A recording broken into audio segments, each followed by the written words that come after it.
Welcome to episode 80 and the law rapport. In today's episode, I'm going to discuss the recent press release held by the Acting Commissioner of Police, Mr. Rodney Adams, and the crime statistics for 2023 in the Turks and Caicos Islands. And I have entitled today's episode, Royal Turks and Caicos Islands Police Force top brass appears proud of a 33% murder detection rate. Normally, this should be cause for alarm and a reason to clean house, notwithstanding the detection rate is trending in the right direction. However, many residents, including the top brass of the police force, appear to be gushing over the sad state of affairs, celebrating, in my view, gross incompetence, as if we were living in the times when 5 barley loaves and 2 fish fed multitudes. I'll be back to discuss this in more details. But before I do, my usual disclaimer. This is not legal advice, should not be construed as such. For legal advice, please contact an attorney of your choice.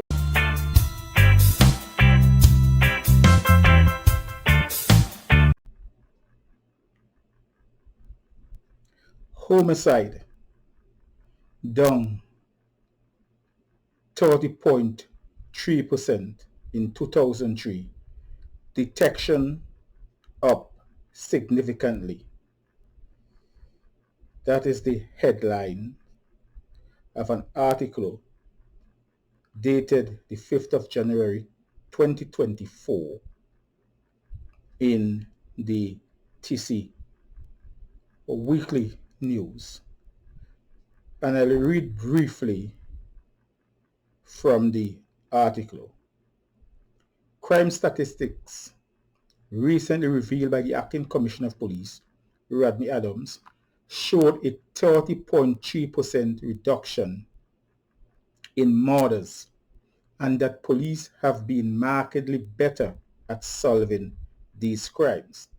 At a press conference on the 22nd of December at police headquarters in Providenciales, Adams detailed how the crime situation has reduced in 2023 compared to the previous year, the measures they took to achieve this, some of the challenges, and their plans for 2024. Adams shared that in 2023, there were 23 murders as of December 22nd. This is compared to the 33 homicides in 2022, which is a decrease of 30.3%. He stated, while last year the detection rate for homicide stood at 6%, this year our detection rate is 39%, an increase of 33%. Robberies have decreased by 47.1% and discharging of firearms by 54.8%. We are encouraged by the recent statistics and are committed to improving them even further, the Commissioner said. In the past year, police seized 27 illegal firearms, 16 of which were recovered in the last 4 months of the year. Adams observed that the Anti-Gang Ordinance 2022 has played a vital and crucial role in addressing gang-related offenses. To date, he said, 5 suspected gang members are before the courts charged with various offences under the ordinance.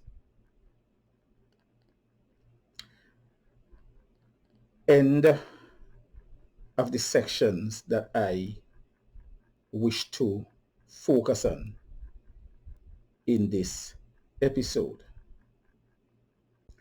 In my view, it is troubling that the acting commissioner cited the anti-gang legislation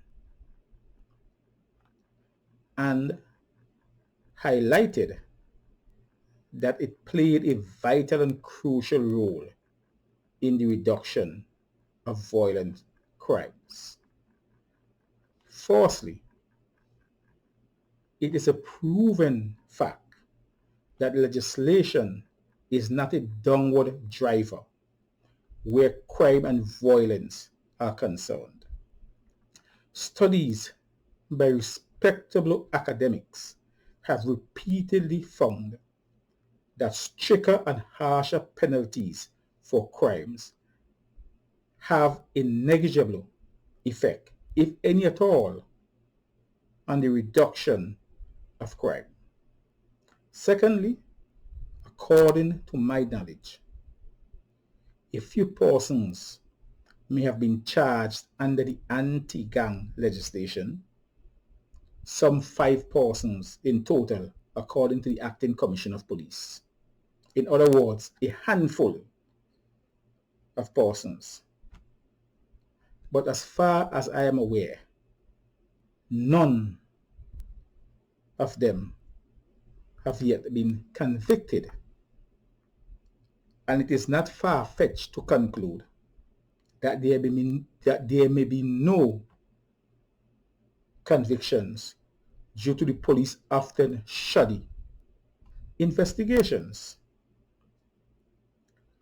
Besides the anti-gang legislation now being used as the police scapegoat for the reduction in crimes, the article did not mention any strategy or strategic success for the reduction in crimes. I did not know if any were mentioned and not reported, but I believe that this would be highly unlikely. Some may say that the police force is finally seeing the light at the end of the tunnel, and may argue that an increase in the detection rate from a dismal and pathetic 6% in 2002 to 39% in 2023 is a major improvement. But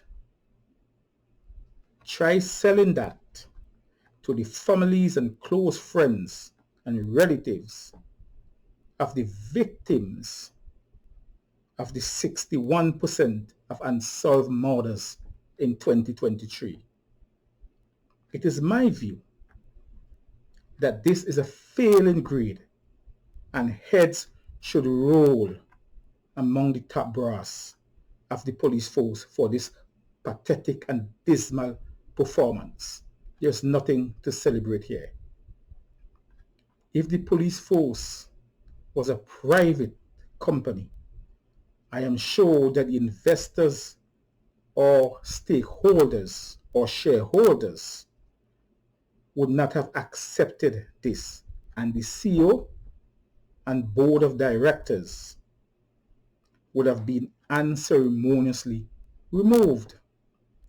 So why should the people of the Turks and Caicos Islands accept this from our premium law enforcement agency?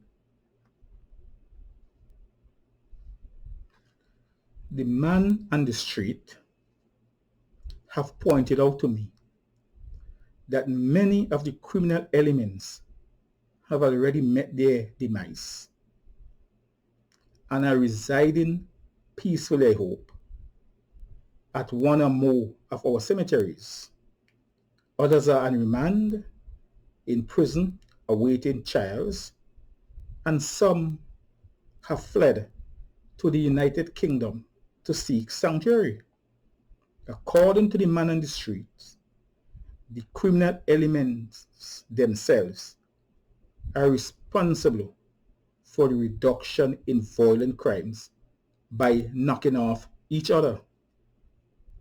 The police, the man on the street claims, are helpless spectators in this ever-evolving spiral of crime and violence in the Turks and Caicos Islands. If the police do not know what is responsible for reduction in crime and violence, then they have no control over the crime situation in the country. This means that crime and violence will rise at will, leaving the incompetence struck police force to play catch up. The powers that be would be best advised to take the opportunity to give the incoming Commissioner of Police all the assistance he needs. This assistance starts with removing those who were part of the former Commissioner of Police, Trevor Button's disastrous management executive. This is the only way to redeem the police force, a police force that suffers from a deficit of public trust. The shadow, the failure of the former Commissioner of Police lingers on, and until those who sat at his right hand are removed, I'm afraid that this police force will continue to play catch up. 39%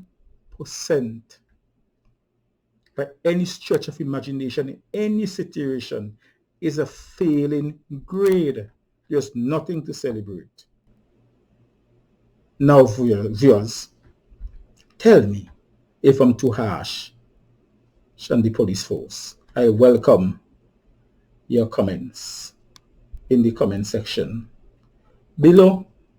And if you like this episode, please give it a thumbs up, and I will see you in another one. Cheers and bye for now.